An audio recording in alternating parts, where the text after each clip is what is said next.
শুভেন্দু অধিকারী বলছেন, কুণাল ঘোষ তিনি বলছেন মমতা বন্দ্যোপাধ্যায় স্কুলে পড়েছেন এই শুভেন্দু অধিকারী, তাই তিনি ভালো ছাত্র।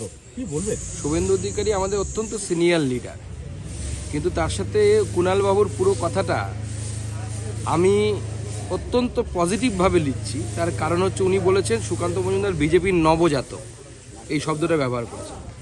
এই নবজাতক 2019 সালে মমতা বন্দ্যোপাধ্যায়ের কাছের লোক, কলকাতা থেকে আগত বিশিষ্ট নাট্যকর্মী অর্পিতা ঘোষকে হারিয়েছে। এবার আমার বয়স যত তত বছর রাজনীতিতে কাজ করা, রাজনৈতিক অভিজ্ঞতা সম্বন্ধ মমতা বন্দ্যোপাধ্যায়ের কাছ থেকে শুভেন্দুবাবুর মতোই ট্রেনিং নেয়া, বিপ্লব মিত্রকে 4 বার মমতা বন্দ্যোপাধ্যায় 4টি বিধানসভায় সভা করা, অভিষেক বন্দ্যোপাধ্যায় এসে 2টি বিধানসভায় সভা করার পরেও জেতাতে পারেনি। বিজেপির নবজাতকের যদি এত বড় পাওয়ার হয়, তাহলে তো মমতা বন্দ্যোপাধ্যায় সে স্কুল নিয়েই প্রশ্ন উঠে যায় তিনি কতটা সাংগঠনিক ক্ষমতা সম্পন্ন।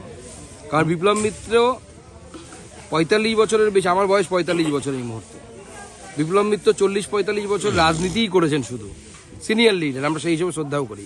মমতা বন্দ্যোপাধ্যায় গত লোকসভা ভোটে 4 বার 4টি বিধানসভায় এসেছেন, ভাইপো অভিষেক 2 বার এসেছেন 2টি বিধানসভায়, বাত্য বসু 7 দিন পড়েছিলেন, দেব 2 দিন, বীরবাহা হাসদা, বাবুল সুপ্রিয়, কাউকে বাদ রাখেননি। তারপরেও যখন হারাতে পারেনি, তার মানে বন্দে মে তো কুছ তো দম হ্যায়।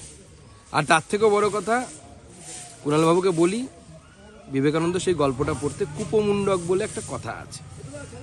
কোর বাইরের জিনিস তো এরা জানে না। কুণালবাবুর মতো সাংবাদিকতা থেকে আমি রাজনীতিতে আসিনি।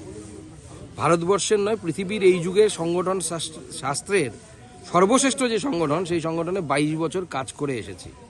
সেই জন্যই বিজেপির নবজাতকের কাছে তৃণমূল হারছে, আবার হারবে।